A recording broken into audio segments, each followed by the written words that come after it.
do controle da produção de informações. E, portanto, também agradecer a vossa presença, a apresentação da Major Cláudia Santos, o Sr. Tenente-Coronel Mário Godelha também, enfim, com a paciência infinita que tem para maturar, e todos os colegas.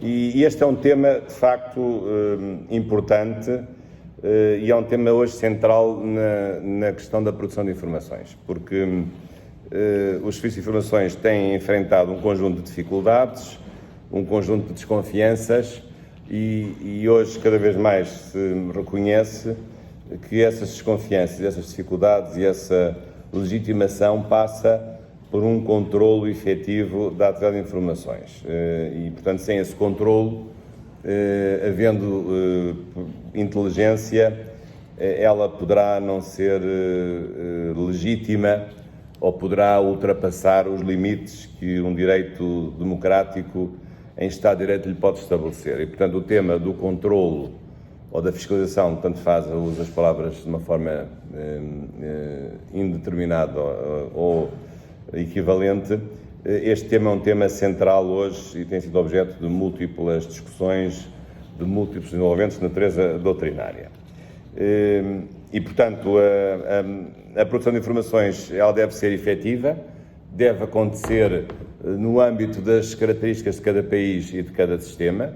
Sabemos que isso é variável, há várias opções que estão em cima da mesa, há países que têm um único sistema de informações, há países que têm vários, há países que têm sistemas de informações civis, outros também têm sistemas de informações militares, uns internos, outros externos, uns sistemas de informações estratégicos, outros também informações policiais, informações de investigação criminal até.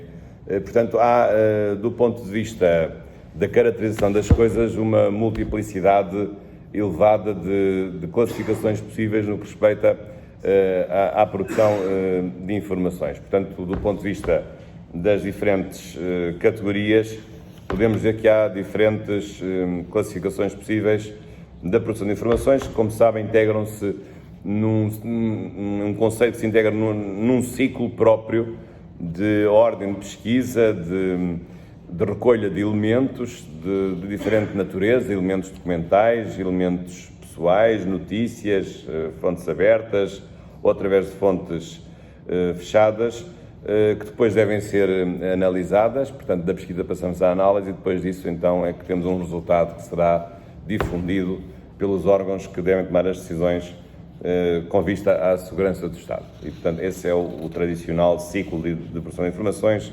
Há autores que defendem 4 fases, já vi defender 5 fases, isso é relativamente indiferente, sendo certo que há diferentes momentos no processo ou no ciclo de produção de informações.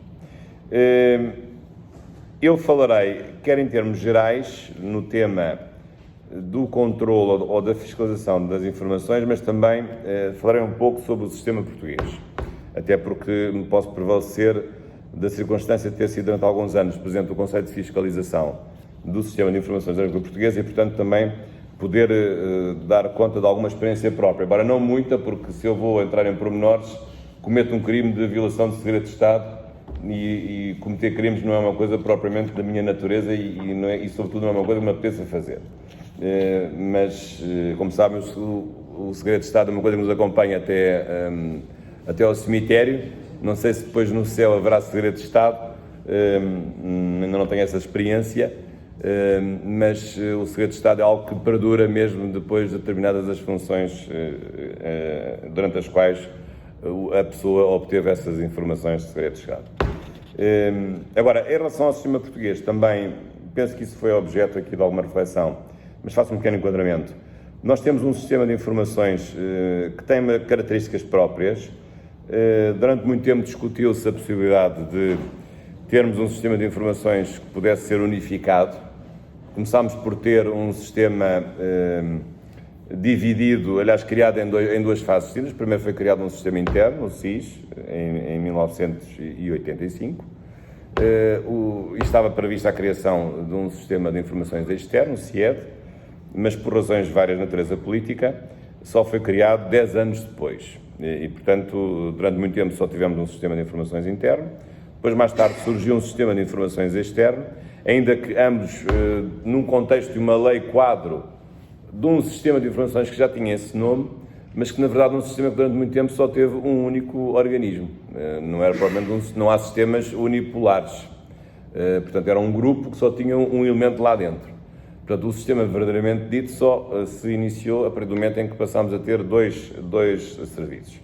Para além do facto de também existir a fiscalização e uma certa conexão do sistema de informações com a produção de informações militares que, sendo fiscalizadas pelo órgão de fiscalização do sistema de informações, não integram propriamente o sistema de informações da língua portuguesa, mas integram-se nas informações militares no âmbito do Estado-Maior-Geral das Forças Armadas. Mas, portanto, a nossa opção foi uma opção de ter um sistema de informações da língua portuguesa autónomo, portanto, quer do Sistema de Defesa Nacional, quer do Sistema de Segurança Interna, quer do Sistema de Investigação Criminal e quer do Sistema de Proteção Civil. Portanto, é uma realidade autónoma. Ainda que tenha, evidentemente, pontos de contacto com as outras funções de segurança, quer com a função militar, quer com a função policial, quer com a função de investigação criminal. Onde é que estão esses pontos de contacto? Eles são cada vez maiores. Curiosamente, onde o contacto provavelmente é mais forte é até no próprio controle, porque é o órgão de controle do sistema de informações da República Portuguesa que também controla as informações militares, mas elas estão fora da produção de informações estratégicas, pelo menos é assim que tem sido entendido, mas cada vez mais os organismos de defesa nacional ou os organismos do Conselho Superior de Informações ou de outras entidades, cada vez mais eles têm elementos que vêm dos vários sistemas, ou os vários subsistemas da Segurança Nacional, quer do sistema militar, quer do sistema policial, quer do sistema de investigação criminal, quer até do sistema de proteção civil. E as próprias leis, quadro dos vários sistemas, prevêem mecanismos e protocolos de cooperação entre as Forças Armadas, as Forças Policiais e as Forças também e dos Serviços de Informações. Portanto, isto significa que, não obstante o facto de haver vários sistemas que contribuem para a segurança nacional, os sistemas hoje estão mais próximos, têm mais pontos de contacto e isso penso que é bom. Ainda não há propriamente um sistema unificado e de cúpula de segurança nacional, julgo que seja difícil lá chegar, mas pelo menos há uma maior aproximação e uma maior cooperação entre os vários subsistemas das várias áreas da segurança nacional. Portanto, há a segurança militar, a segurança policial, a segurança de Estado e a segurança civil. Já agora, ainda antes de falar propriamente do controlo, há vários temas que estão em aberto. Ainda ontem apresentei um livro, aliás, de uma tese de mestrado que foi muitíssimo bem classificada com 19 valores na Faculdade da Universidade Nova de Lisboa, de uma juíza, a doutora Mariana Gomes Machado, que precisamente versou um tema candente, que é o tema do acesso aos metadados por parte dos serviços de informações. A tese foi defendida, julgo que em julho ou em junho, mas entretanto, como sabem, sobreveio uma decisão do Tribunal Constitucional no sentido de considerar inconstitucional a lei que até há uns anos esta parte, uma lei recente, permitia o acesso por parte dos serviços de informações aos metadados, se bem com controle efetuado pelo Supremo Tribunal de Justiça e com múltiplas garantias. A meu ver, o Tribunal Constitucional decidiu mal, mas isso é a minha opinião pessoal e digo com todo o respeito, embora com uma maioria já menor do que aquela primeira maioria que se fez, que foi de 12-1, a favor da inconstitucionalidade de uma versão anterior dessa lei. Mas esta tese é uma tese interessante porque permite realçar, para já distingue aquilo que para mim sempre foi óbvio, que os metadados não são dados, são dados sobre dados, e portanto o grau de ingerência na esfera privada é menor, e portanto uma coisa é saber o conteúdo da comunicação, palavra escrita ou palavra falada, outra coisa é saber de onde é que a pessoa está a falar e com quem é que está a falar, mas não sobre o que é que está a falar, ou sobre o que está a escrever. Portanto, isso tem níveis de proteção diferentes do ponto de vista constitucional, do ponto de vista das garantias. E por outro lado, essa ingerência, que assim deve ser considerada nas comunicações privadas, tem um fundamento constitucional que é precisamente o direito que as pessoas têm também de se proteger. E, portanto, aqui os serviços de informações não estão a agir sob capricho pessoal, estão a exercer uma função de segurança e, portanto, estão também a colaborar e estão a encaminhar-se para um propósito que outras estruturas de segurança também realizam, que é precisamente contribuir para a segurança nacional. E, portanto, não estão a fazê-lo por bisbilhotice ou para fazer intriga ou para descobrir os vícios privados das pessoas, mas estão a fazê-lo para contribuir para a segurança dos próprios cidadãos. E, portanto, se é verdade que há um direito à privacidade, não é menos verdade também que há um direito à segurança. E, portanto, tem que haver aqui um equilíbrio e, no fundo, uma colisão, e os direitos, na medida da proporcionalidade das coisas, devem ter que ceder para que ambos os direitos se possam acomodar. E, portanto, essa também foi outra perspectiva interessante que esta tese trouxe. Falo dela a propósito deste tema, que é, de facto, os poderes que os serviços de informações têm para poderem agir. Hoje, em Portugal, eles têm mais poderes do que já tiveram, têm a capacidade de ter identidades alternativas, de ter veículos com matrículas codificadas, mas mais nada. Pelo menos formalmente mais nada. Ou pelo menos literalmente mais nada. Bem, discute-se, é um assunto em aberto. Saber se podem fazer videovigilância no espaço público é um assunto que não é claro do ponto de vista jurídico, embora haja um regime de videovigilância apenas aplicável às forças policiais, mas como sabem, as instituições não são forças policiais, mas é uma questão que se pode equacionar. A outra questão que se pode equacionar é os agentes de informações serem agentes encobertos ou infiltrados nas organizações que se preparem para ter comportamentos que ponham em causa a segurança nacional. Claro que a questão é mais delicada, porque é verdade que há um regime do agente encoberto, mas é um regime que está previsto no âmbito da investigação criminal e que está associado a garantias dadas por um juiz de instrução criminal que atribui a certa pessoa essa capacidade de ser agente encoberto.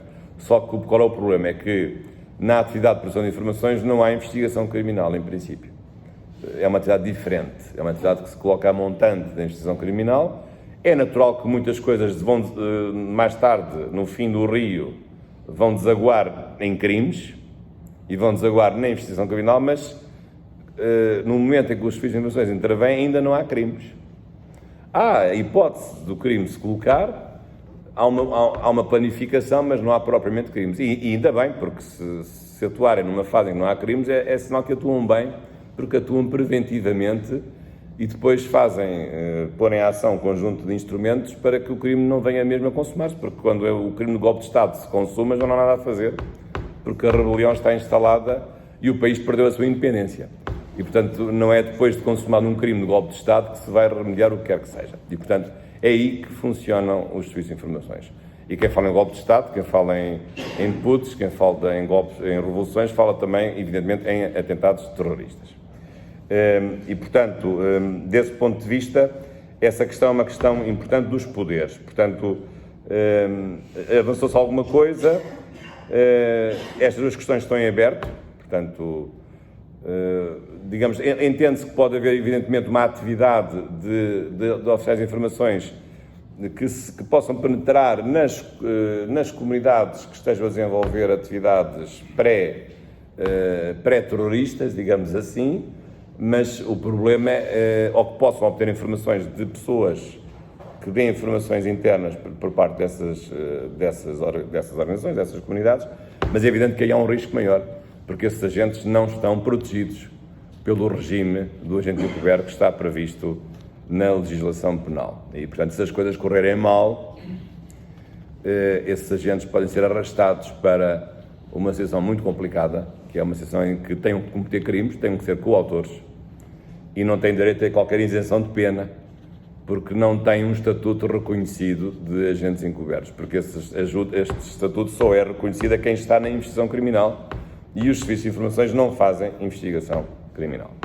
É verdade que há algumas teorias que dizem que podemos arranjar um sistema, digamos assim, analógico, mas isso já é capaz de ser muito arriscado e, portanto, vejam a dificuldade, infelizmente, em Portugal, de um oficial de informações se meter em trabalhos desses, com todo o risco que isso implica. E sendo certo que, se ele o fizer, está ao serviço da Segurança Nacional e, portanto, infelizmente, o Estado não o protege como devia proteger, no meu ponto de vista.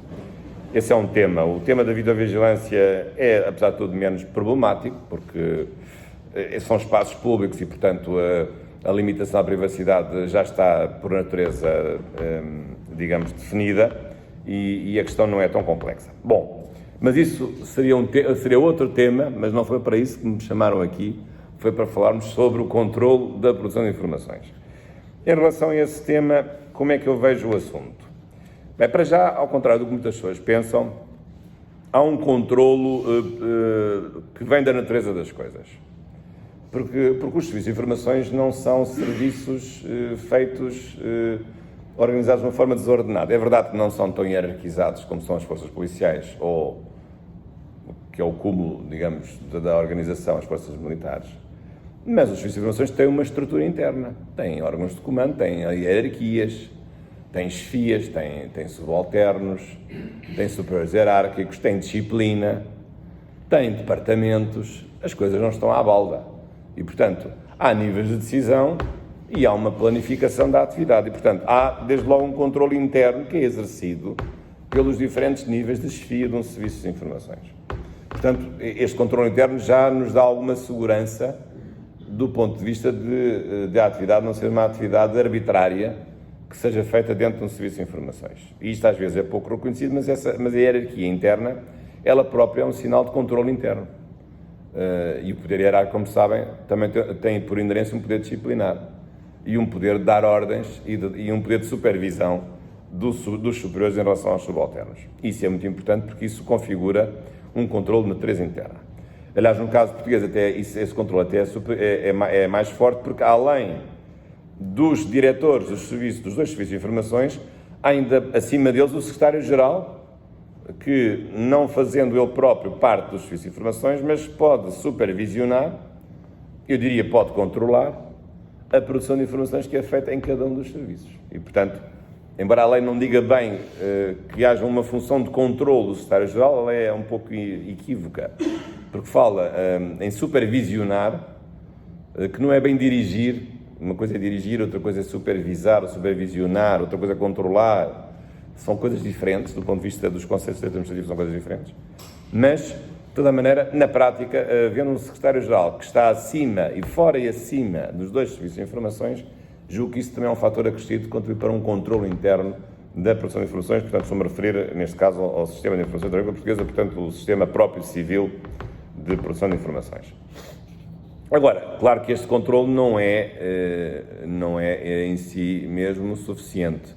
Bem, e tem por culpa, evidentemente, o Primeiro-Ministro, porque o Sistema de Informações reporta diretamente ao Primeiro-Ministro ou ao Ministro da Presidência em que tenha sido delegado o poder de dirigir os serviços de informações. E desde que o CIRP passou a ser dotado um secretário-geral, julgo que nenhum Primeiro-Ministro delegou esse poder em nenhum Ministro da Presidência do Conselho de Ministros. Portanto, foi sempre uma matéria que ficou diretamente na alçada de todos os primeiros ministros desde que o sistema começou a funcionar, portanto, julgo que desde o engenheiro José Sócrates até hoje. Quer com o engenheiro José Sócrates, quer depois com o Dr. Passos Coelho e agora com o Dr. António Costa. Agora, mas é importante o controle externo. Ou é também importante no controle externo, porque esse é um controle que tem mais credibilidade. Porque não são as pessoas que estão lá dentro que se controlam umas às outras e que, aos olhos da opinião pública, suscitam sempre a maiores reservas sobre a efetivação desse controle. E o controle que vem de fora pode ser um controle de diferentes naturezas.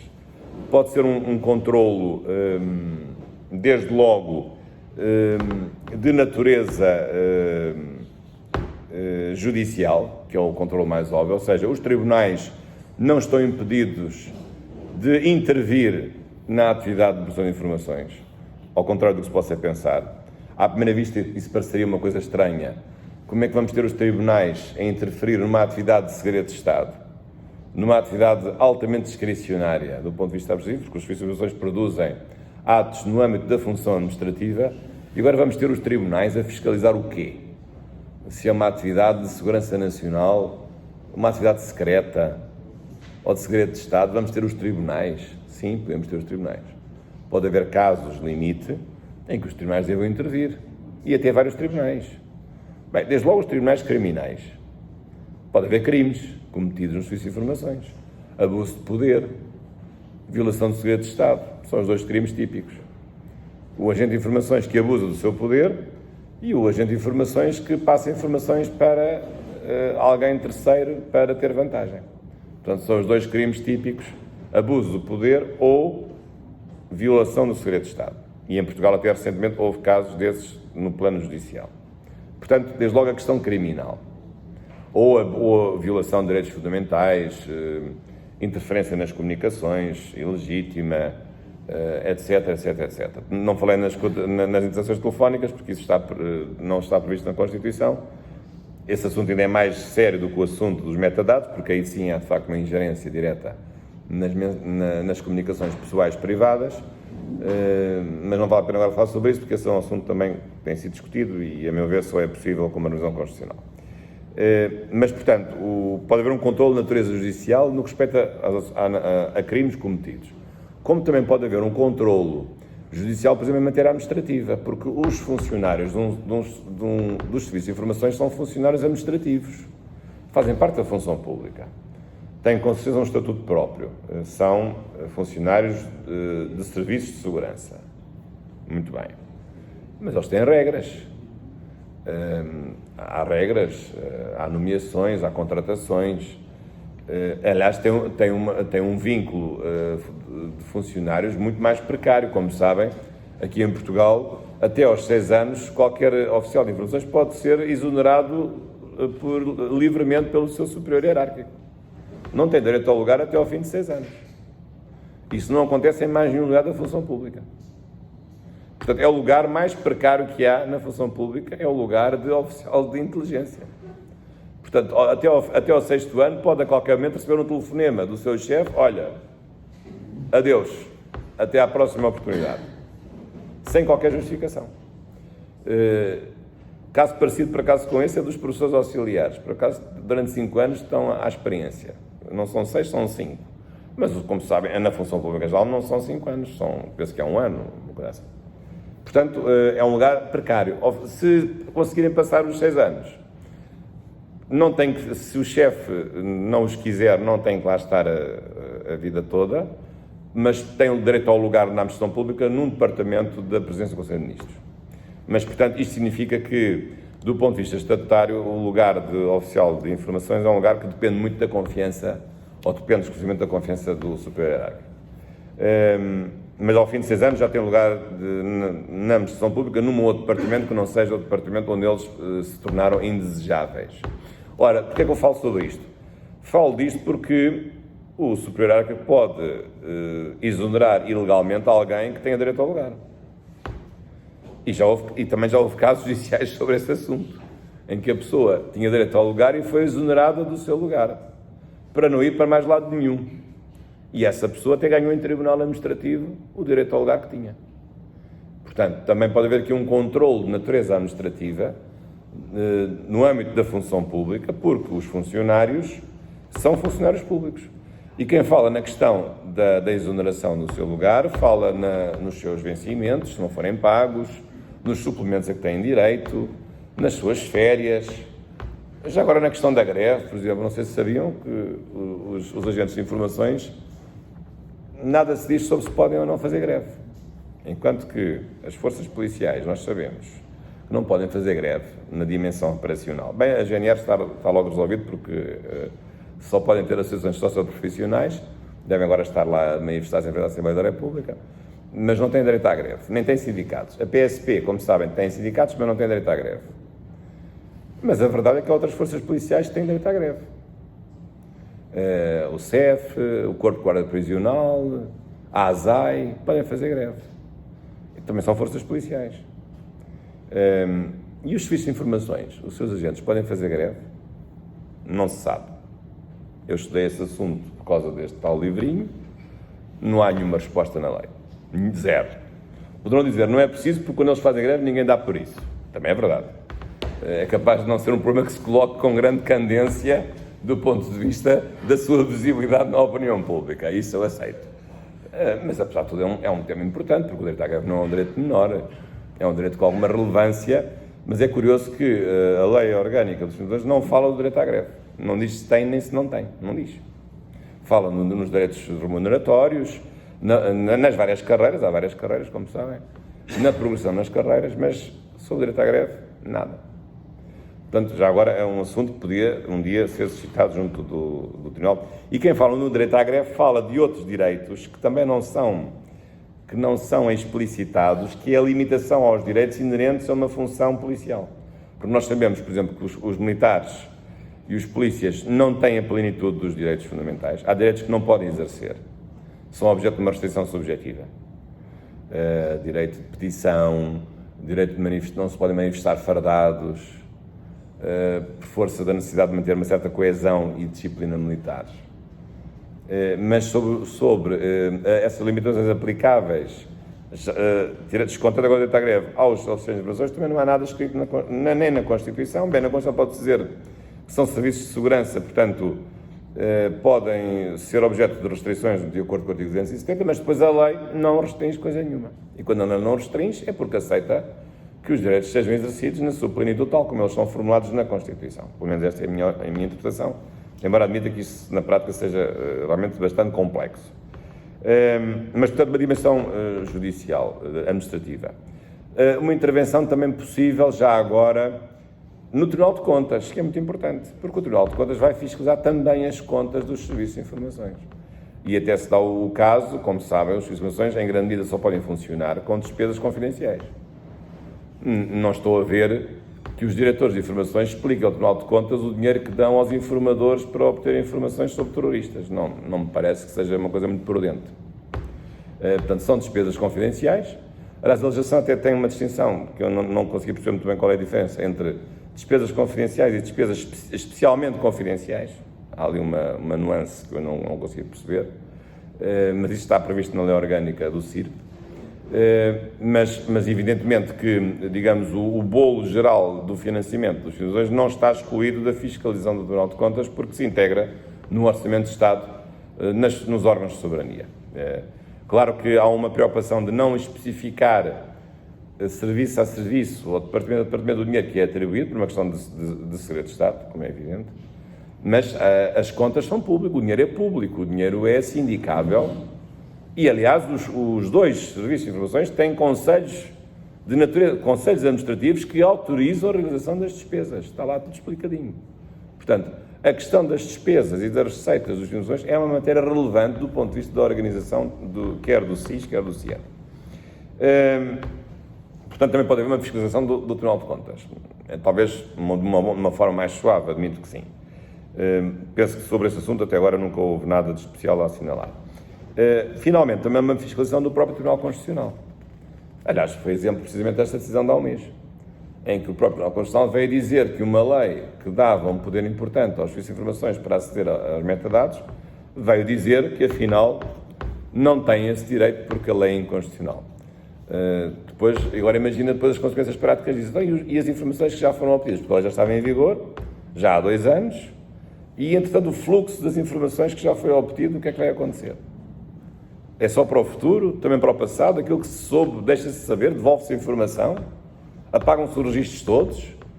Se há terroristas que estão a ser acompanhados, vão ser deixados à solta, sem acompanhamento algum? Quais são as consequências práticas de uma decisão dessas? Esta é outra dimensão que também ficou por explicar. E é uma dimensão prática com alguma gravidade, porque eu tenho a ideia, segundo me disseram, que essa lei estava a ser aplicada e havia pessoas que estavam a ser acompanhadas ao abrigo de um conjunto de acesso a metadados de vários processos que estavam em curso.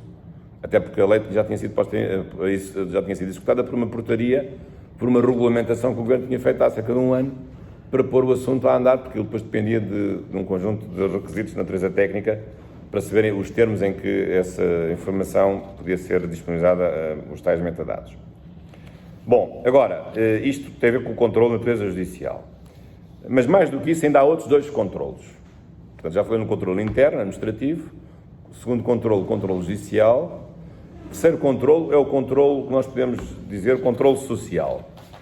O que é o controle social? É o controle da opinião pública, ou o controle democrático. O controle social é uma expressão até muito brasileira, mas é o controle da opinião pública. E sabem que na opinião pública, quando se fala em serviços de informações, a tiragem normalmente triplica. E, portanto, é um assunto sempre muito bem caído e muito famoso por parte da opinião pública, porque as pessoas têm sempre muita curiosidade de saber o que é que os serviços de informações fazem ou não fazem e o que é que fazem, sobretudo, de errado. E, portanto, a opinião pública tem, os mass media têm uma apetência especial pelos serviços de informações e isso pode ser o lado negativo, mas, apesar de tudo, o controle social é importante porque os serviços de informações sabem que não vivem sozinhos, sabem que aquilo que fazem de errado pode facilmente cair nas mãos da opinião pública e, portanto, sofrem, por isso, uma censura social que é veiculada pelos mass media, pelos órgãos de comunicação social, às vezes deturpadamente, evidentemente, ou quase, na maioria das vezes, não diria quase sempre, mas na maioria dos casos, com preconceito em relação às suas informações. Mas é assim, numa sociedade democrática nós não podemos viver sem comunicação social, mesmo que seja o quarto poder ou não seja o quarto poder, e, portanto, isso é um controle que se exerce e que tem que ser levado em consideração. É por isso que eu acho que os serviços de informações têm que ter uma preocupação especial com a comunicação social, têm que ter gabinetes de imprensa e têm que saber lidar com os jornalistas certos para que a informação não seja deturpada e para que possam fazer um jornalismo correto. Agora, o mais importante de todos, e esse que eu conheço melhor, é um quarto controle de natureza, digamos assim, política. Não é um controle judicial, mas é um controle de natureza política. E este é um assunto que tem sido muito discutido, porque num Estado de Direito Democrático, sendo os serviços de informações correspondendo ao exercício de uma função administrativa, eles têm que ser controlados pelos órgãos políticos, quer pela oposição, em relação ao governo que está no poder. Normalmente os serviços de informações são dirigidos pelo governo do Estado, são sempre serviços estaduais, não há serviços regionalizados nem descentralizados, pelo Estado de função executiva, mas os órgãos de fiscalização política num Estado de Direito Democrático devem ter um papel a dizer sobre o controlo da produção de informações. E, portanto, a questão que se coloca é saber em que termos se pode exercer um controlo parlamentar, por exemplo, ou um controlo externo de pessoas que não são juízes, que não são dos serviços, que não são jornalistas, mas que podem ter uma palavra a dizer naquilo que faz os serviços de informações. Saber quem são essas pessoas e que poderes é que essas pessoas têm. E em que termos é que fazem esse controle.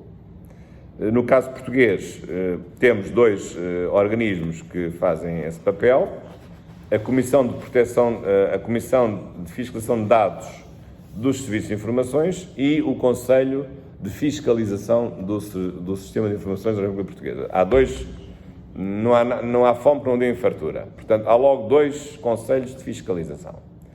Um, que é composto apenas por magistrados do Ministério Público, faz a fiscalização das bases de dados dos dois serviços de informações. Aliás, por insistência reiterada, incluindo a minha, os dois serviços de informações não podem ter uma base de dados única, têm que ter duas bases de dados separadas e com duas pessoas diferentes. A certa altura pretendeu-se nomear a mesma pessoa diretora dos dois centros de dados. Isso era a mesma coisa que fundir as bases de dados. Digamos, não havia uma fusão física, mas havia uma fusão espiritual na mesma pessoa que conhecia as bases dos dois lados. Isso não podia ser. E isso nunca aconteceu. Portanto, há dois diretores, um para a base de dados do CIED, outro para a base de dados do SIS. E assim se tem mantido, não obstante várias tentativas de que isso pudesse ser fundido. Mas, precisamente, na questão das bases de dados, há um organismo especializado, que é a Comissão de Fiscalização de Dados, composta por magistrados do Ministério Público, que fazem uma análise desses dados e verificam se esses dados estão bem recolhidos, se são dados exatos, se são dados verdadeiros. Portanto, no fundo, é uma mini Comissão Nacional de Proteção de Dados que só fiscaliza os dados pessoais dentro dos serviços de informações. Perguntarão, mas porquê que então essas bases de dados não são submetidas à fiscalização da CNPD como qualquer outra base de dados de qualquer departamento da administração pública? Porque é que as informações têm uma proteção própria ou têm um organismo próprio para proteger os dados pessoais informatizados desses centros, desses dois serviços? Penso que por uma questão de prudência e por uma questão de acreditar que seria mais cauteloso arranjar um organismo, digamos, dedicado só àquela fiscalização e não diluir a fiscalização das bases de dados de informações, digamos, na molde geral de todas as bases de dados da administração pública, porque na verdade não têm a mesma natureza. São dados muito mais sensíveis e, portanto, é preferível ter uma comissão só para estudar esses dados. O que não significa que a fiscalização seja menor, ou seja mais flácida, ou seja menos efetiva, mas é uma fiscalização própria, que não se mistura com a fiscalização que a CNPD pudesse fazer em vários outros âmbitos, e isto não tenho uma crítica à própria CNPD. É uma opção criticável, a CNPD na altura não gostou, é natural, e continuará a não gostar, provavelmente, mas a verdade é que o sistema assim tem funcionado. Depois, há um outro organismo que tem competências mais amplas, que é o Conselho de Fiscalização do Sistema de Informações, que não fiscaliza as bases de dados, porque essa está reservada à Comissão de Fiscalização de Dados, mas fiscaliza tudo o resto. E o que é tudo o resto? É toda a atividade, toda a organização, todo o comportamento dos dirigentes e dos funcionários que não esteja conforme às regras aplicáveis. E, sobretudo, que não esteja conforme à proteção e à defesa dos direitos e garantias dos cidadãos. E isso implica o quê? Implica muitas coisas, muitas ações possíveis, visitas aos serviços, visitas surpresa, sem se dizer antecipadamente o que é que se quer ver. Significa ter conhecimento, julgo bimensal, de todos os processos que estão a ser feitos, que estão a ser acompanhados nos serviços de informações, pessoas que estão a ser acompanhadas, assuntos, produção de armas, tráfico de armas, movimentos, digamos, disruptivos da sociedade, etc. Portanto, há sempre um conjunto de temas que são objeto de acompanhamento: terrorismo, sabotagem, alta criminalidade organizada económica, espionagem, enfim, todos os temas clássicos. Os serviços, agora não vou dizer, mas têm departamentos próprios, há uma certa especialização, não é tudo ao molho. E, portanto, o Conselho de Fiscalização vai saber o que é que essas pessoas andam a fazer, vai ver os dossiês em que a informação é recolhida e perceber como é que essa informação lá chega, se há, pelo caminho, a preterição de direitos na obtenção dessa informação, que não tem que ser necessariamente informação informatizada, como é que aparecem certas coisas nos dossiês, portanto, saber se a obtenção desses relatórios, a elaboração desses relatórios, a obtenção desses elementos estão ou não de acordo com as regras a que se submetem os próprios serviços. Portanto, e esse Conselho pode também fazer propostas de alteração legislativa, se detectar alguma violação, se detectar que há dados que foram obtidos de uma forma ilegal, por violação da privacidade ou do domicílio, ou porque houve detenção de pessoas, etc., de uma forma ilegal, pode também suscitar, junto do Ministério Público, as ações criminais correspondentes. Isso pode ser feito. E, sobretudo, nos últimos anos, penso que é um aspecto importante, o Conselho de Fiscalização tem também mostrado uma preocupação com a própria produtividade dos serviços de informações. E, portanto, no fundo, ser um conselho não só de fiscalização, mas também, no fundo, um conselho de auditoria, podemos dizer assim. Não sou um especialista em auditoria, mas, no fundo, dar conselhos sobre como ser mais eficiente na atividade de produção de informações, ou seja, com o mesmo dinheiro produzir mais trabalho, ter mais relatórios com mais qualidade, e não é aumentar a produtividade do género, no relatório de 60 páginas, transformar-se em 3 relatórios de 20 páginas cada um. Aí a produtividade aumentou 3 vezes. Não é bem esse tipo de produtividade que nós estamos a falar. É uma produtividade, digamos, substancial, de se perceber se o dinheiro que está a ser alocado a um serviço de informações, de ano para ano, se o dinheiro aumentou, se houve também um aumento da produtividade e da substância dos relatórios de informações, ou se os relatórios não são meras fantasias, ou um conjunto, digamos assim, sofisticado e infinito de teorias da conspiração que não levam a lado nenhum. Também há. Portanto, há de tudo. Há desde as mais mirabolantes teorias da conspiração, que não têm qualquer adesão à realidade, como há relatórios que não veem um pilar que está a 1 metro da vista. Também há. Portanto, há de tudo. Aqui o que interessa é, digamos, é aqui que está a inteligência da produção de informações. É, de facto, a capacidade de antever um cenário disruptivo da segurança nacional com um elevado grau de probabilidade, que não, se sabe que não é a certeza absoluta, mas também se sabe que pode acontecer, e não se vai dizer que não se vai acontecer nada, porque pode acontecer até alguma coisa. Portanto, tem que haver, aqui é que está a arte da produção de informações, que, como sabem, é uma tarefa altamente complexa e difícil. E, portanto, não podemos, temos sempre que ter o cuidado de não cair nos dois extremos que não levam a lado nenhum e que destroem completamente a credibilidade nas informações, que é de achar que não vai acontecer nada e acontece o 11 de setembro, é um dos cenários, ou achar que todos os dias vai haver um golpe de Estado no Terreiro de Paço. É o outro cenário oposto. Portanto, ninguém consegue levar a sério essas informações se a produção que de lá sai tem estes dois tipos de características. E, portanto, tem que haver aqui um resultado equilibrado e que depois também, isso já não tem, a culpa já não é das informações, se é que é culpa, que depois também quem tenha a responsabilidade de tomar as decisões respectivas possa conhecer esses relatórios e tome as decisões. E não fiquem os relatórios na gaveta, como muitos ficam, ou entregues aos chefes de gabinete, e os políticos não querem saber se aparecem na primeira ou na segunda notícia do telejornal, em vez de estarem, mas é a estudar os relatórios de informações, ou relatórios de informações que os serviços lhes fazem chegar para ver se levam a sério a segurança nacional.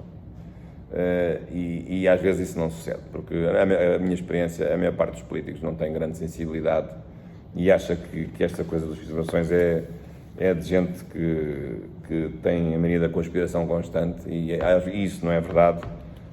E há muita coisa que já foi evitada e que não se sabe, graças, a meu ver, à eficiência dos próprios serviços de informações. Portanto, o Conselho de Fiscalização tem este papel, no fundo, de ser uma voz externa de controlo independente e que chama a atenção para aquilo que está a ser feito de uma forma errada, mas também que pode contribuir para um aumento e para um aconselhamento da produtividade e da eficácia da própria produção de informações. Claro que este controlo externo, aquilo também que sei, tem muitas configurações em vários países, na Europa sobretudo. Há um pouco de tudo. Há vários modelos, portanto, desde um controlo feito por políticos, deputados normalmente, ou por experts, por especialistas que não são políticos, ou órgãos que combinam as duas coisas. Ou controlos que são feitos dentro do próprio Parlamento, através de deputados, ou de organismos exteriores ao próprio Parlamento, também pode ser. Portanto, há vários, ou então, se forem controlos parlamentares dos grandes partidos ou de todos os partidos. Também é outro problema de saber qual é o tipo de representação parlamentar que estes conselhos devem ter. Normalmente em países em que há sistemas multipartidários, é difícil estarem todos os partidos representados.